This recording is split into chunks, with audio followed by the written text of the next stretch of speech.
Buenos días amigos. Dedico este vídeo a John Locke, el primero de los 3 vídeos que pienso dedicar al empirismo inglés, uno a Locke, otro a Berkeley y otro a Hume. No expondré ahora las características generales de este movimiento filosófico porque espero que se vayan desgranando solas conforme hable de Locke, de Berkeley y principalmente de Hume, en quien desembocan los principios del empirismo. Y los llevó a una conclusión tan destructora para la filosofía que hicieron que Kant tratara de recomenzarla. Pero en fin, todo a su tiempo. Vamos primero con Locke. Nació John Locke en 1632 y vivió uno de los periodos más turbulentos de la historia de Inglaterra, cuando tuvo lugar la sustitución de la dinastía de los Estuardo por la de los Orange. Estudió filosofía, medicina y ciencias naturales en Oxford. Intervino en la redacción de la Constitución de Carolina, de los Estados Unidos de Norteamérica. Participó en la creación del Banco de Inglaterra. Sus obras principales, de las cuales únicamente resalto 3, son Ensayos sobre el entendimiento humano, los 2 tratados sobre el gobierno civil y Cartas sobre la tolerancia. Locke murió en 1704. Desarrollaré sus ideas según el esquema que les presento en esta imagen. Lo mismo que Descartes, Locke deja a un lado las cosas para dedicarse a escrutar la fuerza de la razón, porque cree que el impulso de la filosofía no llegará a buen término si se permite que los pensamientos se pierdan en el vasto océano del ser, en la posesión ingenua y confiada de certezas sobre la naturaleza, sea la del alma o la del mundo. Más sensato y más prometedor habrá de ser el examen de los pensamientos, que aun siendo de muy variada índole, se producen todos en el interior del hombre. Todos coinciden en ser fenómenos psíquicos.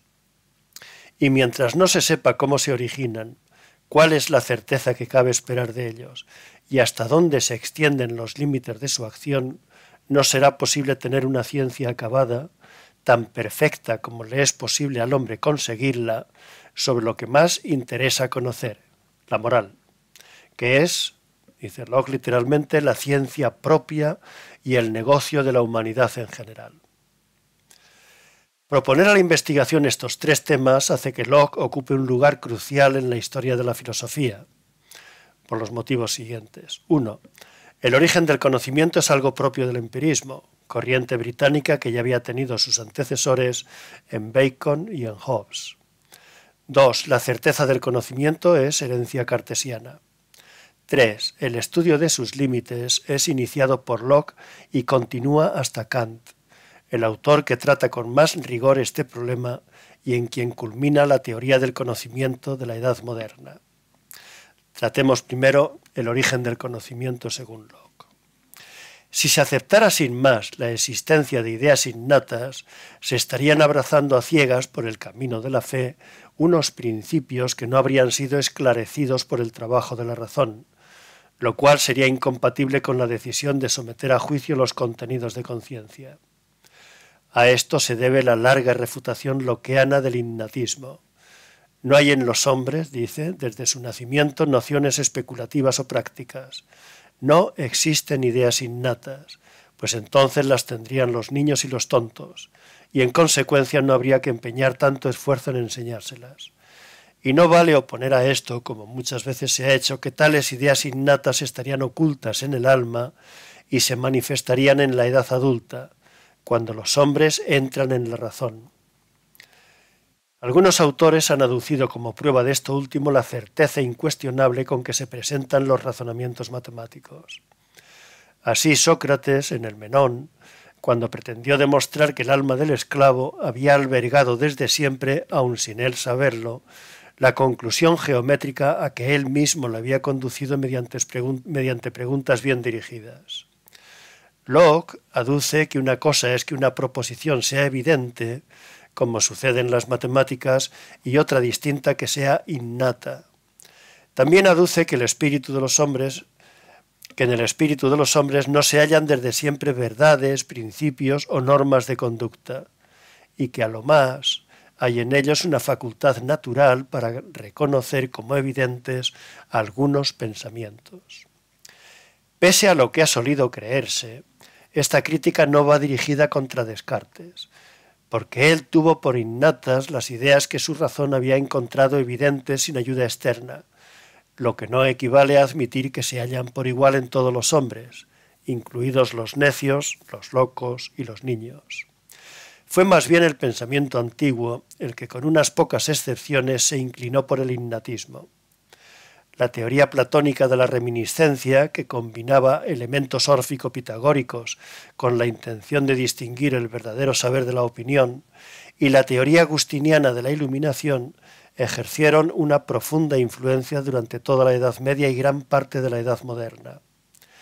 El innatismo se refería también a la moralidad, por cuanto se consideraba que las normas básicas que rigen la conducta humana están presentes por igual en todos los hombres.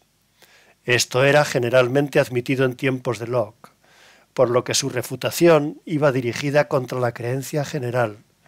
Como parecía un ataque a la moral, produjo un fuerte impacto que en el presente, lejos ya de esa creencia, resulta difícil de entender. Si la crítica es certera, si el alma es un papel en blanco, ¿de dónde vienen entonces tantas representaciones como los hombres tienen sobre la vasta maquinaria del universo y las leyes que la rigen, sobre el inmenso cúmulo de los sentimientos y las pasiones, sobre los miedos, temores y esperanzas? La respuesta de Locke es simple y contundente, de la experiencia, aplicada a los objetos sensibles del exterior o a las operaciones mentales del interior. La experiencia, fuente de todo el pensar, es doble, sensación y reflexión. Por la primera adquirimos conciencia de las cualidades que afectan a los objetos externos, como son el color, el peso, la dimensión y otros así. Por la segunda nos damos cuenta de que dudamos, razonamos, pensamos, recordamos, etc. ¿Qué certeza cabe esperar que tenga nuestro conocimiento en estas condiciones? La experiencia sensible es el origen de la idea, entendida como aquello en que la mente se emplea cuando piensa. El empleo de este término no debe confundir, pues hay una antigua tradición que desde el platonismo le asigna diferentes significados. Locke, fiel en esto al nuevo rumbo de la filosofía, insiste en que la idea no es otra cosa que lo que de manera inmediata y directa hay en la mente cuando ésta piensa, y que por tanto sólo existe mientras es pensada. Su ser no es en consecuencia comparable al de la venerable idea platónica, que existe fuera de toda mente y de toda materia. También es netamente distinta del objeto que se piensa a su través. En definitiva, la mente conoce ideas, no seres reales. Estos son recibidos a través de aquellas, que en consecuencia tienen que poseer algún valor representativo para poder ocupar su lugar en la mente. Su mayor o menor acierto en la representación es precisamente lo que les da el ser más o menos verdaderas. Igual que la casa se hace con ladrillos, el conocimiento se construye con ideas. Solo podrá comprenderse, si es veraz, atendiendo a esos componentes, que según Locke son de dos clases. Una, ideas simples. Son el color, sabor, sonido, calor, frío, figura, movimiento, reposo, extensión del cuerpo, deseo, deducción, recuerdo, dolor, disgusto, fuerza, unidad, etc. Pueden proceder de un solo sentido o de varios a la vez.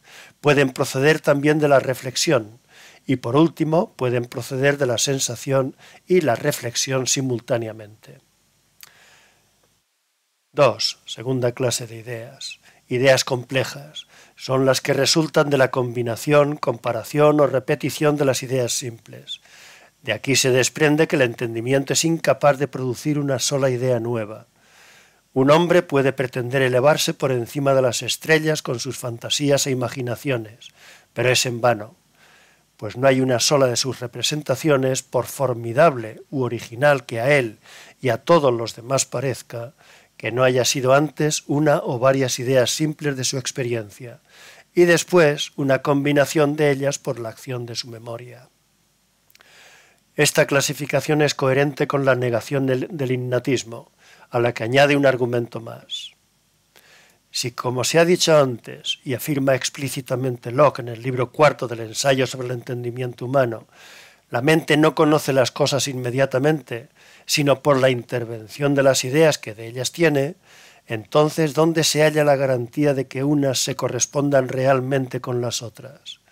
Descartes se había enfrentado a la misma cuestión cuando, al querer demostrar que la materia existe, hubo de recurrir a un Dios bueno incapaz de engañarle. Por el mismo motivo echa mano Locke de un recurso habitual en su época, el principio de causalidad. Este principio dice que todo efecto tiene una causa, o que todo lo que empieza a existir tiene una causa eficiente realmente distinta de sí. Su aceptación es inevitable para que la mente no quede encerrada en sí misma, con sus ideas, sin acceso al mundo externo. Es decir, para no caer en el solipsismo, amenaza que se cierne sobre toda la filosofía moderna. Esta inició el camino de la introversión a la conciencia, renunciando provisionalmente, según creyeron los filósofos del momento, a la naturaleza de las cosas. No podía ser de otro modo una vez que se aceptó que la mente no piensa cosas, sino ideas, y que aquellas solo son tenidas en cuenta cuando son representadas en éstas. Ahora bien, esto exige aceptar también una concepción que se remonta a los filósofos griegos, que solamente lo semejante es conocido por lo semejante. Luego tiene que haber similitud, semejanza, entre objeto externo e idea interna. ¿De dónde le viene tal similitud?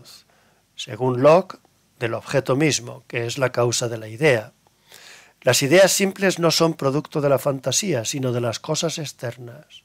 El acomodo entre unas y otras ha sido así ordenado por la suprema sabiduría del Hacedor. Esta es la solución de Locke.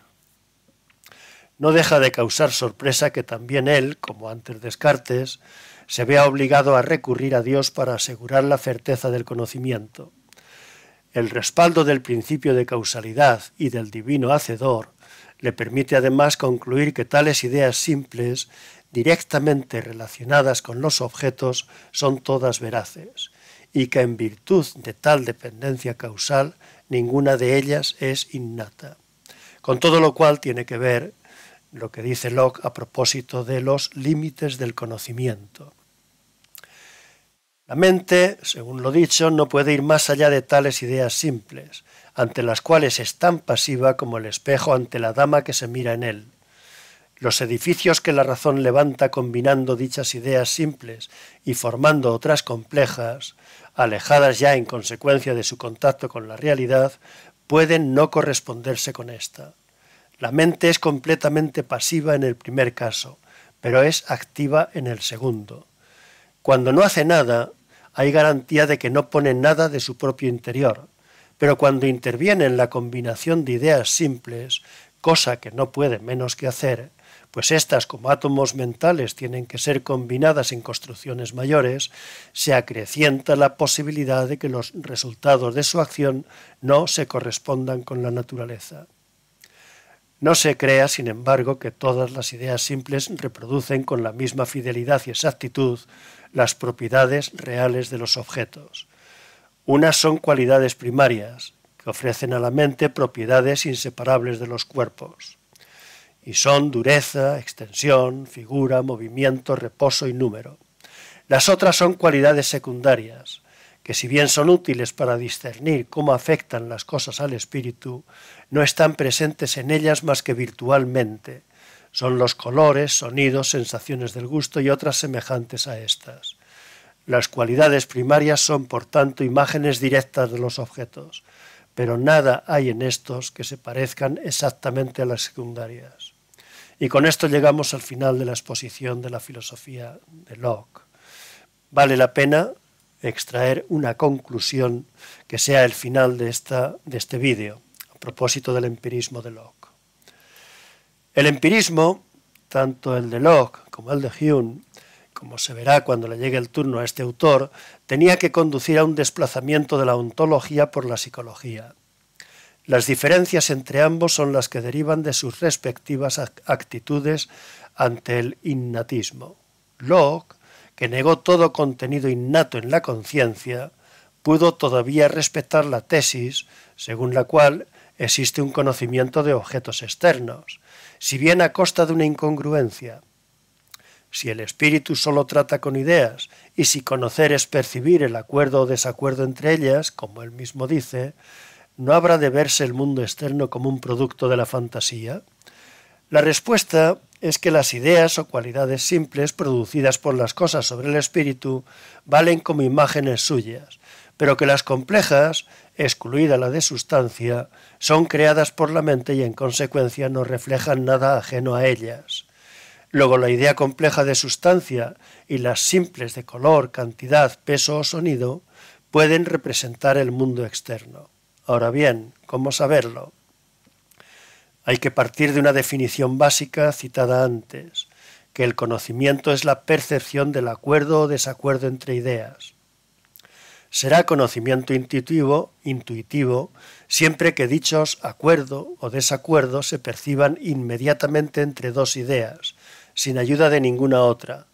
Será demostrativo siempre que se haga necesario recurrir a otras como pruebas suyas. Que el color blanco no es negro es un conocimiento intuitivo. Que Carlomagno fue rey de los francos es demostrativo, pues requiere pruebas laboriosas.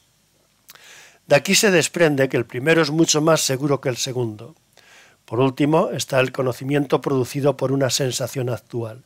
Estas son las tres clases de conocimiento que distingue Locke. En aplicación de estas precisiones, Locke dice que nuestro yo nos es conocido por intuición, Dios por demostración y los objetos externos por sensación. Pero estas conclusiones, que fueron válidas para Locke, no pudieron serlo para quien siguiera sus propios principios hasta sus conclusiones lógicas, como hubo de probar Hume más tarde, que llevó a sus conclusiones últimas los principios del empirismo y así acabó destruyendo no solo el empirismo, sino la tradición metafísica occidental, como se verá en su momento. Hasta entonces, un saludo amigos.